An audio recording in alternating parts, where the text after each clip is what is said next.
শেষমেশ বউকে রেখে শালির সঙ্গে নাচতে হচ্ছে, এর থেকে লজ্জা আর কি হতে পারে? আমার ওই ঐশ্বর্যকে ডান্স পার্টনার হিসেবে পাওয়ার আশায় নাম লেখানোর সময় সবার অবসরে কত কষ্ট করে এনে চালানোর আশ্রয় নিলাম। ওর নাম লেখা কাগজের টুকরোয় আলাদা করে চিহ্ন দিয়েছিলাম। সবাইকে ঠেলে ঠুলে সবার আগে আমি সেই চিহ্ন দেওয়া কাগজটাই তুললাম। তবুও কিনা ওর নাম উঠল না। উঠেছে এই উর্মির নাম। এটা কি করে সম্ভব? আমি কি তবে ভুল কাগজে চিহ্ন দিলাম? এই প্রশ্নে এক মুহূর্ত থামে সে, নিজেকে সামলাতে চেষ্টা করে। চোখ যে আজদিন আর অমিতের পানে, নিজের প্রতি সান্ত্বনার বাক্য খুঁজে পায়। বলে, থাক রনি, মন খারাপ করে কি হবে?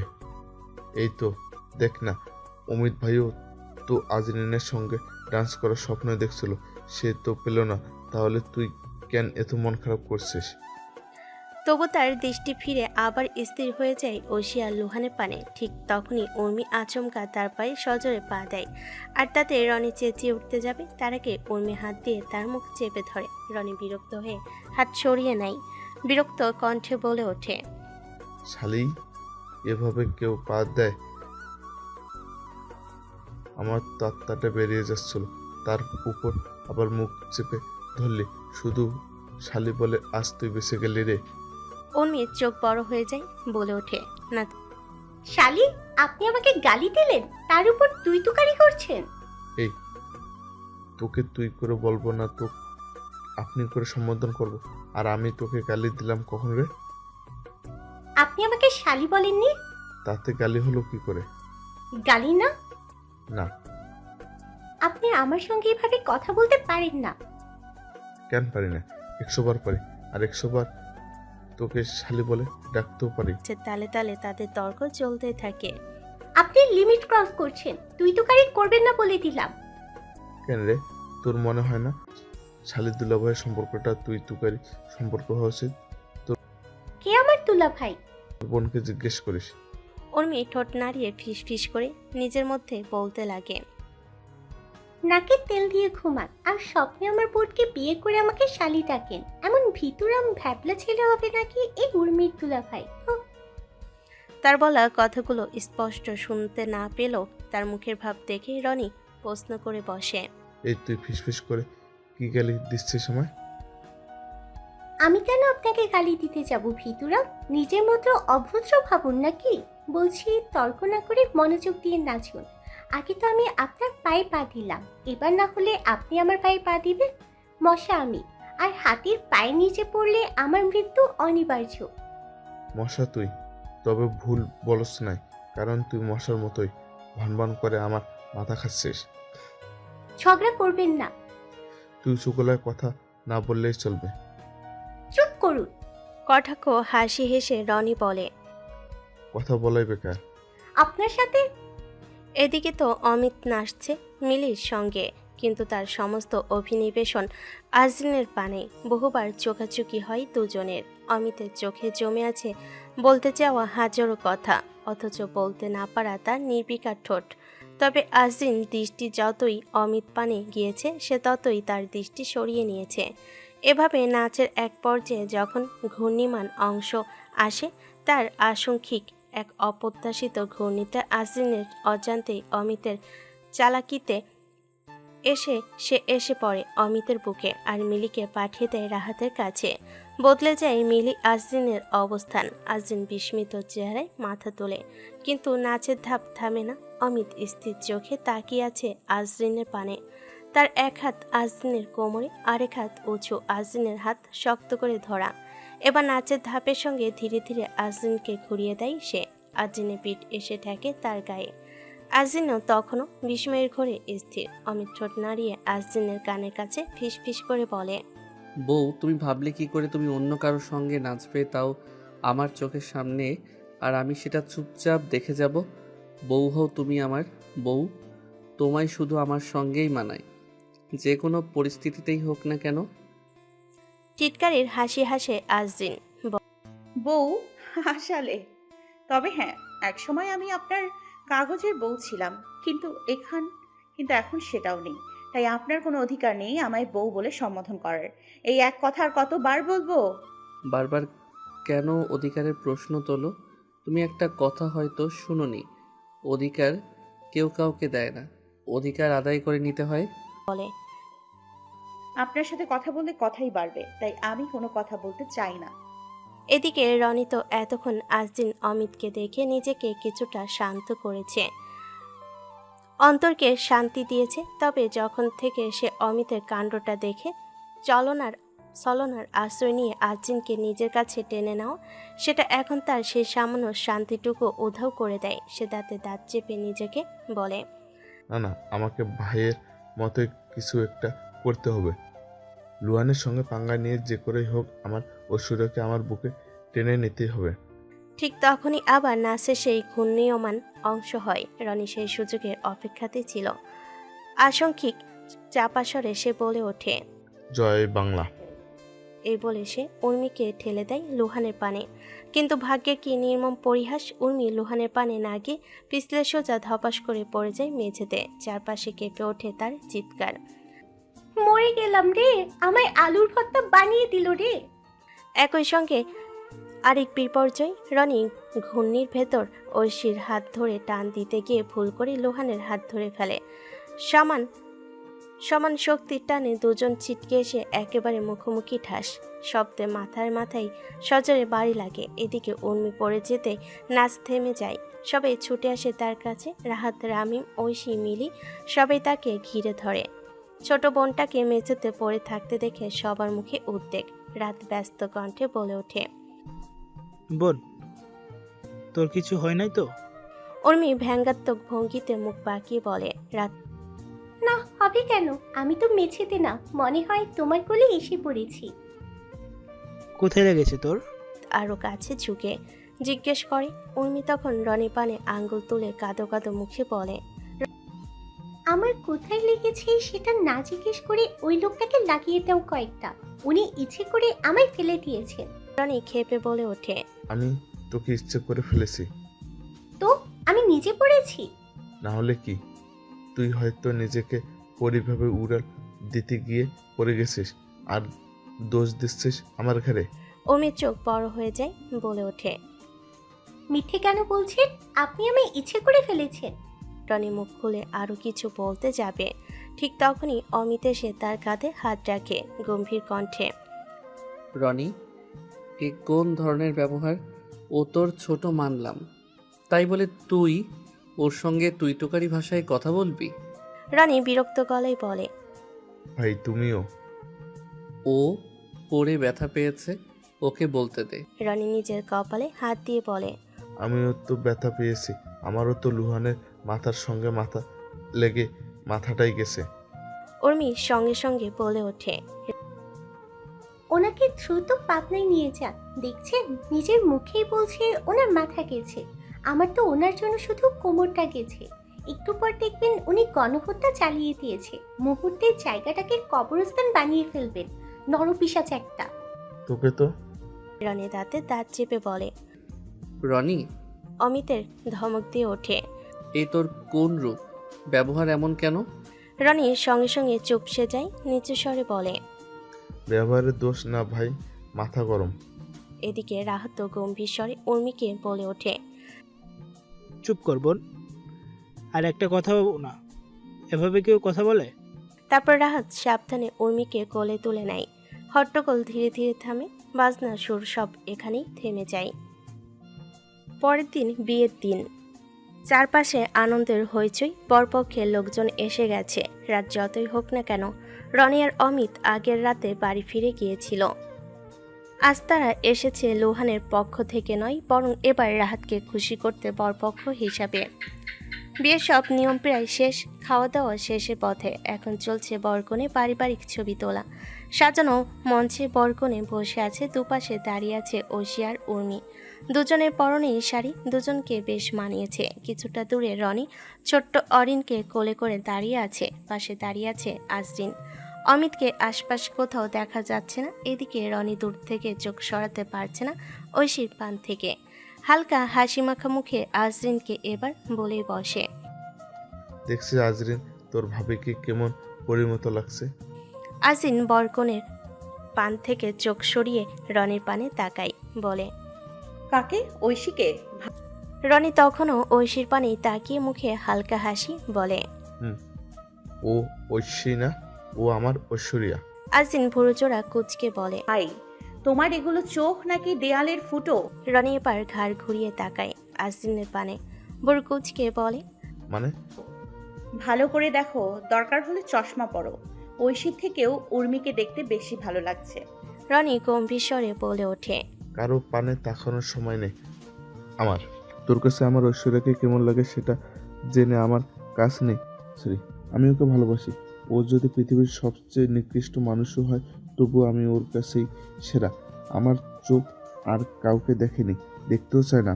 আজদিন কটাক্ষ হাসি হেসে বলে, আহা, আমার মজনু ভাই, এত ভালোবাসো যখন, তাহলে এবার অন্তত ওকে বললেই ফেলো। এখন তো পথ ক্লিয়ার, বিয়ের সিরিয়াল ওর। চোখে দৃঢ়তার আভা। রনি বলে, ভেবে দেখছি আর দেরি না, যত ঝড় তুফান আসুক, আজ আমি ওকে আমার না বলা কথাগুলো বলবোই। শুধু বোন, তুই আমাকে একটু সাহস দিস। তোমার কতটা সাহস লাগবে বলো তো? আমি দিব, দরকার হলে টাকা দিয়ে কিনে আনবো। তবু তুমি ওকে এবার অন্তত সবটা খুলে বলো। রনি হালকা হাসি মাখা মুখে বলে, মজা না, সত্যি বলছি, আজই বলবো। ভাই, আমিও তাই চাই। একটু থেমে আজদিন আবার বলে, তবে এখন অন্য কথা, আমি না উর্মির সৌন্দর্যের এতটাই মুগ্ধ যে এখন আমার মনে হচ্ছে আমার আরেকটা ভাই কেন নেই। মাহতাব ভাই কেন একা?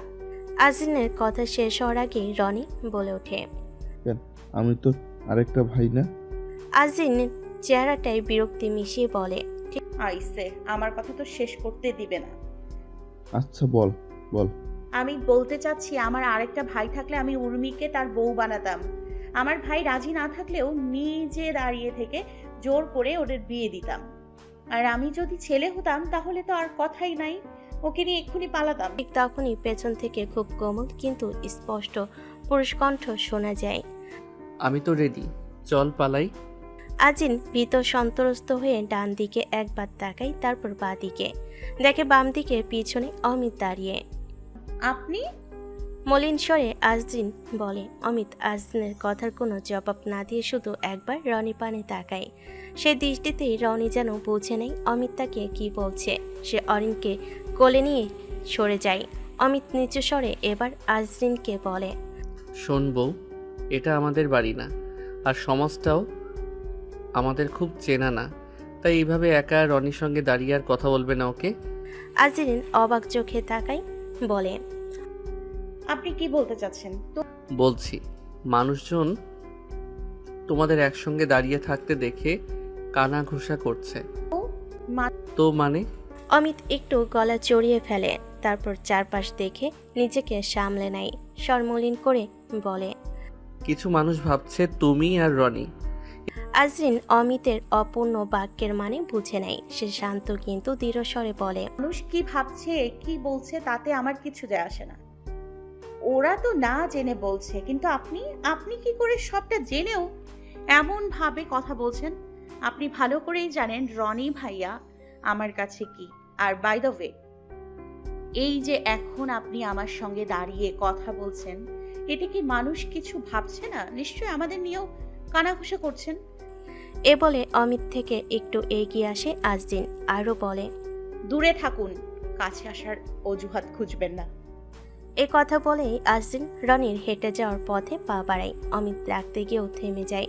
সে শুধু পেছন থেকে আজদিনের চলে যাওয়া দেখতে থাকে, আর কিছু বলার সুযোগ সে পায় না। আসলে কিছুক্ষণ আগেই অমিত কোম্পানির একটি জরুরি মিটিং নিয়ে কলে কথা বলছিল।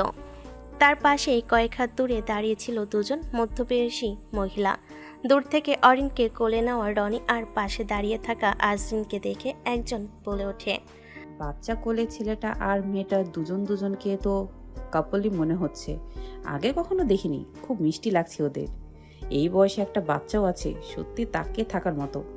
আরেকজন সঙ্গে সঙ্গে বলে, হ্যাঁ ঠিকই বলেছো, সত্যি বলতে আমি তো সে কখন থেকেই ওদেরকে দেখে যাচ্ছি।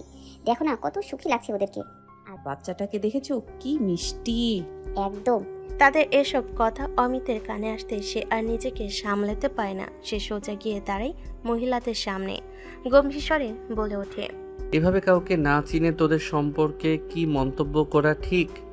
দুজনেই ভ্যাবাচাকা চোখে অমিতের পানে তাকায়। একজন বিস্মিত চেহারা নিয়ে বলে ওঠে। মানে আপনি কি বলছেন? অমিত গম্ভীর গলায় জবাব দেয়। যাদের নিয়ে আপনারা কথা বলছেন ওরা সম্পর্কে কি হয় জানেন? ভাই বোন। আর আমি হচ্ছে ছেলেটার পাশে দাঁড়িয়ে থাকা মেয়েটার স্বামী, কোলে থাকা বাচ্চাটার বাবাও বটে। মহিলারা লজ্জা সংকোচ হয়ে পড়ে।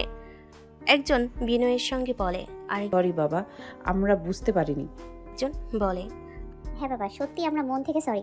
তবে যারা ওদের চেনে না তাদের আমাদের মতো এমন ভাবা স্বাভাবিক নয়। আর মহিলাদের এসব কথা আগুনে ঘি ঢেলে দেয় অমিতের ভেতরের রাগে। এখান থেকেই তার এই রাগ এই অস্থিরতা। বিয়েবাড়ির ভিড় ধীরে ধীরে কমে এসেছে। অতিথিদের অনেকে চলে গেছে, শুধু বরকনে গাড়ি যাওয়া বাকি।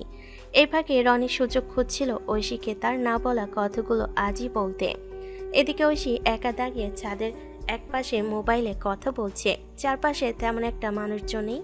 সব স্তরের ছাদের কয়েকজন মানুষ আছে বটে, তবে তারা ঐশীর থেকে অনেক দূরে। রনি এই সুযোগে ধীরে ধীরে ঐশীর পানে এগিয়ে যায়। পিছন থেকে দ্বিধাগ্রস্ত কণ্ঠে ডেকে ওঠে। ঐশী, ডাকটা খুব শান্ত, কিন্তু কণ্ঠে জমে থাকা অস্থিরতা স্পষ্ট বোঝা যাচ্ছে। ঐশী ঘুরে তাকায়, কিছুটা অস্বাভাবিক স্বরে বলে। জি ভাইয়া। রনি কিছুক্ষণ চুপ করে থাকে, যেন কথাগুলো গুছিয়ে নিচ্ছে। তারপর গভীর নিঃশ্বাস নিয়ে বলে। আমি জানি জায়গাটা ঠিক না, সময়টাও হয়তো না, কিন্তু আমি আর চুপ থাকতে পারছি না। ঐশী কিছু বলতে যাবে, রনি হাত তুলে থামায়, নিজে বলে। একটু শোনো, শুধু শোনো, সময় বেশি নেই। ঐশী নীরব হয়ে যায়। রনি চোখ নামিয়ে আবার তোলে, বলে। ঘুরে পেছে বলবো না, কথাটা হচ্ছে আমি তোমাকে ভালোবাসি। কখন থেকে সেটা হয়তো আমি ঠিক জানি না, শুধু জানি তোমাকে দেখলে আমার চোখ আর কাউকে খোঁজে না। তুমি হাসলে আমার মুখে অজান্তে হাসি ফোটে, তোমার পাশে অন্য কাউকে ভাবলে আমার ভেতরটা জ্বলে ওঠে। একটু থামে সে, আবার বলতে লাগে। আমি সাহসী মানুষ না, তাই এতদিন কিছু বলিনি, কিন্তু মনে হলো আর না, আজ না বললে নাই হবে। ঐশীর চেহারায় বিস্ময়ের কোনো আভাস নেই। সে ধীরে বলে ওঠে। ভাইয়া, আমি সবটা আগেই আন্দাজ করেছি। রনি অবাক কণ্ঠে বলে ওঠে। সত্যি? তাহলে তুমি সবটা আগে থেকে জানতে? ঐশী মাথা নেড়ে বলে। কয়েক বছর আগেই বুঝেছিলাম। আমার সামনে আসলেই আপনার প্রতিটি পদক্ষেপ, আচার আচরণ আমায় সবটাই বলে দিত। রনি গলা শক্ত করে উৎফুল্লর সঙ্গে বলে। তাহলে আজ আর কোনো দ্বিধা ছাড়াই বলছি, আমি তোমাকে ভালোবাসি ঐশী। তুমি কি সারা জীবনের জন্য আমার ঐশ্বরিয়া হবে? আমার কোনো শর্ত নেই, কোনো দাবি নেই, আমি শুধু তোমাকে ভালোবাসি। এটাই সব কিছুর ঊর্ধ্বে চরম সত্যি। ঐশী চোখ নামিয়ে ফেলে। কিছুক্ষণ চুপ থাকার পর খুব ধীরে বলে। ভাইয়া, আমি আপনার ভালোবাসা যোগ্য না। রনি সঙ্গে সঙ্গে বলে। ঐশী এটা তুমি ঠিক করবে না, আমি ঠিক করব। হালকা কাপা কণ্ঠে বলে। আমার বিয়ে ঠিক হয়ে আছে, বলতে গেলে আমি বিবাহিত। এই কথাটা রনির বুকে এসে সজোরে লাগে, তবুও সে চেঁচায় না, শুধু প্রশ্ন করে। মজা করছো? কার সঙ্গে? ঐশী গভীর নিঃশ্বাস নেই, পিছন ঘুরে তারপর বলতে থাকে। রায়হানের সঙ্গে। আমাদের বাবারা ছোট থেকেই বেস্ট ফ্রেন্ড ছিলেন। ওনাদের কথা ছিল দুজন বেয়ান হবেন। রায়হান তার বাবা মার একমাত্র ছেলে। অনেক কষ্ট চাওয়ার পর আঙ্কেল আন্টি বিবাহর কয়েক বছর পর ওর জন্ম। আমি আর সে প্রায় সমবয়সী। রনি স্থির নির্বাক মূর্তি নেই দাঁড়ানো। ঐশী এবার তার মুখোমুখি হয়, আবার বলতে থাকে। 5 বছরের জন্মদিনে আমাদের শিশুকালে বিয়ে হয়। সেটা শুধু পারিবারিকভাবে। পরিবারের লোকজনরাই শুধু জানে। এখন আমরা বড় হয়েছি, রায়হানেরও চাকরি হয়েছে। কয়েকদিনের মধ্যে আমাদের বিয়েটাও হবে। রনি চুপ করে শুনে অনেকক্ষণ পর খুবই শান্ত গলায় বলে। তাহলে আজ আমি যা বললাম সেটা অনেক বেশি দেরিতে বলা হয়ে গেল। ঐশী কাপা কণ্ঠে বলে। আমি আপনাকে কষ্ট দিতে চাইনি। আপনার ভালোবাসাকে আমি সম্মান করি, কিন্তু আমার বাবার কথাটা আমায় রাখতে হবে। বাবা এখন নেই আমার, তাই বলে আমি অন্তত ওনার কথা ভাঙতে পারি না। তার থেকেও বড় কথা, আমি রায়হান সব কিছুর ঊর্ধ্বে ভালোবাসি। আপনি আমাকে ক্ষমা করে দিন।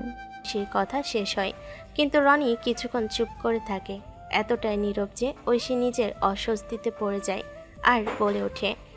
আমি আসছি ভাইয়া। ভাইয়া, বলে সে যাওয়ার জন্য পা বাড়ায়। রনির পাশ কেটে দুপা চলেও যায়। ঠিক তখনই রনি ধীরে বলে ওঠে। শিশুকালে বিয়ে 5 বছরে? ঐশী থমকে দাঁড়িয়ে যায়। রনি পিছন ঘুরে মৃদু পায়ে পা বাড়ায় ঐশীর পানে। একটা শুকনো হাসি ঠোঁটে আসে তার, আর বলে সে। মানে আমি এতদিন এমন এক স্বপ্ন দেখছি যেটা কোনো দরজাই ছিল না। ঐশী পিছন ঘুরে তারপর প্রতিবাক্যে বলে। এই স্বপ্নটা আপনি নিজেই বানিয়েছেন। রনি থমকে তাকায়, বলে। মানে? ঐশী ঠান্ডা কণ্ঠে বলে। আমি তো কখনো বলিনি আপনি আমাকে ভালোবাসেন। কখনো এমন কিছু করিনি যাতে আপনি ভাবেন আমি আপনাকে ভালোবাসি। এই কথাটা রনির বুকে গিয়ে লাগে। ঐশী থামে না, আরও বলতে থাকে। আপনি নিজের মতো একা একা সব স্বপ্ন বুনেছেন। আমি কিন্তু কখনো আপনাকে কোনো প্রতিশ্রুতি দিইনি। রনি ভারী গলায় বলে। তুমি জানতে? ঐশী রনির কথা কেটে বলে। হ্যাঁ, আন্দাজ করেছি আপনি হয়তো আমাকে পছন্দ করেন। তুমি তাহলে তুমি আমাকে থামাওনি কেন? আমি আপনাকে থামাতে পারতাম ঠিক, কিন্তু আপনি তো নিজের মুখে কখনো কিছু বলেননি। তুমি ঠিক বলছো, আসলে দোষ আমারই। সে কিছু বলে না। রনি নিজের সঙ্গে কথা বলার মতো ফিস ফিস করে বলে। আজ বুঝলাম আড়াল থেকে ভালোবাসা মানে নিজেকে ধীরে ধীরে হারানো। এ বলে সে চলে যায়। পিছনে রয়ে যায় ঐশী। আর দূরে যেতে যেতে রনির ভিতর প্রতিজ্ঞা, সে এবার নিজেকে জিতিয়ে নিবে। লোহানের রুমে বিছানার কিনারায় বসে আছে অমিত, কলে অরিন। বাবা মেয়ে খুনসুটি করছে। হঠাৎ দরজাটা খুলে রনি ঢুকে। অমিতের দৃষ্টি জোড়া সে পানে যায়। স্বাভাবিক ভঙ্গিতে সে রনিকে শুধালো। কি রে, তুই অরিনকে আমার কাছে দিয়ে কোথায় চলে গেলি? আজরিন জানে তো ও যে আমার কাছে আছে? মেয়েকে আবার খুঁজছে না তো? রনির চেহারায় এক ধরনের তাড়াহুড়ো, চোখে অস্থিরতা। দ্রুততার সঙ্গেই প্রতিবাক্যে বলে। খোঁজার প্রশ্ন কেন উঠছে? অরিন যে আমার কাছে আছে আজরিন তো জানেই। তার কথার ভেতর কোথাও যেন তাল নেই। অমিত অরিনকে কোলে নিয়ে উঠে দাঁড়ায়। রনির মুখের পানে তাকিয়ে তার ভেতরে একটা সন্দেহ জন্মায়। শুধালো। তোর আবার কি কিছু হয়েছে? চেহারা এমন কেন? মনে হচ্ছে রেগে আছিস। রনি এক মুহূর্তও দেরি না করে বলে। রেগে থাকবে কেন? একটা কথা বল তো, ওই সম্পর্কটা কিভাবে চলতে থাকবে? অমিত রনির এ কথাই বিস্মিত উদ্বিগ্ন কণ্ঠে বলে। মানে তুমি আর আজরিন কি শুধু নিজেদের নিয়ে থাকবে এভাবে আর কতদিন? এবার তো নিজেদের মেয়েটার কথা ভাবো। অমিতের বিস্মিত কণ্ঠে বলে। তোর হঠাৎ কি হলো? হঠাৎ এমন কথা বলছিস কেন? রনি গম্ভীর স্বরে বলে ওঠে। আজরিন কাল অরিনকে নিয়ে ঢাকায় চলে যাবে। সেখান থেকে সুযোগ পেলে দেশেও ছাড়তে পারে। চট্টগ্রামের মাটিতে এটাই হয়তো তোমার মেয়ের শেষ দিন। অমিতের বুকের ভেতরটা কেঁপে ওঠে। উদ্বিগ্ন কণ্ঠে বলে। কি বলছিস তুই? অনেক হয়েছে আর না, এবার তুমি আমার কথা শোনো। আমাকে এখন তোর কথা শুনতে হবে? হ্যাঁ, শুনতেই হবে। হুকুম করছিস? রনি এক সেকেন্ড থেমে যায়, তারপর ধীরে বলে। না, অনুরোধ, বিনীত অনুরোধ। তাহলে বল। রনি একদম কাছে এসে বলে। এই মুহূর্তে তুমি অরিনকে নিয়ে শিকদার বাড়িতে যাবে। কি বলছিস? আর আজরিন? আজরিন বাদ, আমি এখন যা বলছি তুমি শুধু সেটাই করো, বাকিটা আমার রিস্ক। না, আমি এটা পারবো না। এতে আজরিন আমাকে আরো ঘৃণা করবে, ও কষ্ট পাবে। রনির কণ্ঠে চাপা রাগ মিশিয়ে বলে। এখন আজরিনের কষ্টের কথা ভাবছো? আগে ভাবলে আজ তোমাদের দুজনকে এমন পরিস্থিতির মুখোমুখি হতে পড়তো। তুই সবটা জানিস না, তাই এসব বলবি না। জানতেও চাই না, শুধু বলেছে আমি যা বলেছি সেটাই করো, না হলে তোমাকে তোমার না করা কাজটা করতে বাধ্য করো না। অমিতের চোখ কঠিন হয়ে ওঠে। বলে। তুই এটা করার সাহসও করিস না। তারপর মলিন স্বরে বলে। একবার ভেবে দেখ, তুই এখন বাড়িতে আজরিনকে নিয়ে যাওয়ার পরিস্থিতি নেই। আচ্ছা তাই পরিস্থিতি কোনোদিনও তোমার সঙ্গ দেবে না। তোমাকে পরিস্থিতি তৈরি করে নিতে হবে। রনি কণ্ঠ নরম করে ফেলে। ভাই যা হবার তা পরে দেখা যাবে। এখন অন্তত তুমি একবার আঙ্কেলের কথা ভাবো। এ তো কাছেই থেকেও উনি কি ওনার নাতনিকে একবার চোখে দেখতে পারবে না, কোলে নিতে পারবে না? পারুক, ডাকতে না পারুক তাই বলে কি দেখতেও পারবে না? আর আজরিন তো জানা উচিত আঙ্কেল আজকের করুণ অবস্থা সম্পর্কে, তাই না? এই কথাই অমিত যেন বদলে যায়, যেটা তার চেহারায় ফুটে ওঠে। রনি এটারই সুযোগ নেয়, বলে, ভাই আমি যা বলছি করো। আজরিন সামলানোর দায়িত্ব আমার, একবার অন্তত বিশ্বাস করো আমার। অমিতের মুখে উদ্বেগ কিছু বলার আগে পেছন থেকে রনি আবার বলে ওঠে, এখন ভাবার সময় নেই ভাই, প্লিজ শুধু আমার কথা শোনো। অমিত ঘুরে দাঁড়িয়ে রনির মুখোমুখি হয়, খুবই ধূসর কণ্ঠে বলে, আমার এখন কি করা উচিত? কিছু করতে হবে না, তুমি শুধু ওরিনকে নিয়ে শিকদার বাড়িতে যাও, বাসর সাজাও, আমি বউ নিয়ে আসছি। বাসর? বউ? একটু থেমে অমিত তিক্ত হাসি হাসে, তারপর আবার বলে, বল আমার কবর আর দাফনের কাপড় রেডি করতে। এমন কথা বলছো কেন? এখন পালো, মনে রেখো কথায় কান টানলে মাথা আসে, এমনই আসবে। মেয়ের জন্য হলো আজরিনকে শিকদার বাড়িতে আবার পা রাখতেই হবে। অমিত খুব নিচু স্বরে বলে, যেই মেয়ের জন্য একদিন সেই বাড়িটা ছেড়ে গেছে। ওই স্পষ্ট কথাটা রনি কানে আসতেই সে বলে, কিছু বললে? না। অমিত একটা দীর্ঘ নিঃশ্বাস নিয়ে আবারও বলে, তাহলে আজ এই অমিত শিকদার তোর কথার মেয়েকে নিয়ে পালাচ্ছে? তাহলে আজ এই অমিত শিকদার তোর কথায় মেয়েকে নিয়ে পালাচ্ছে? বাকিটা যদি সামলাতে না পারিস রে, তুই তো আমায় চিনিস। রনি জোর করে হাসি টেনে বলে, যাও যাও, কোরবান হতে আমি রাজি। তারপর প্রায় ফিসফিস করে নিজেকে বলে, আত্মা তো একটু আগেই মরে গেছে, এবার কোরবান হতে রাজি, কারণ কষ্ট যে আর হবে না। সন্ধ্যা ঘনিয়ে এলো, আকাশ ঘন অন্ধকার আচ্ছন্ন হয়ে আসছে। ব্যস্ত পায়ে রনি গাড়ির পাশে এদিক ওদিক পায়চারি করছিল। তার অস্থির চলাফেরার ভেতরে কোনো ঝড় বাইরে বেরিয়ে আসতে চাইছে। কিছুক্ষণ পরে হুড়োহুড়ি করে আজরিন এসে দাঁড়ালো, মুখে গভীর উদ্বেগ, কণ্ঠে চাপা অস্থিরতা নিয়ে বলে, কি হয়েছে তোমার? আমার মেয়ে কোথায়? কতটা সময় পেরিয়ে গেল আমি ওকে দেখি না। চারপাশে আতঙ্কিত অক্ষি বলিয়ে সে আবার বলে, আর তুমি আমায় বাড়ির পেছনের গেটে কেন ডাকলে?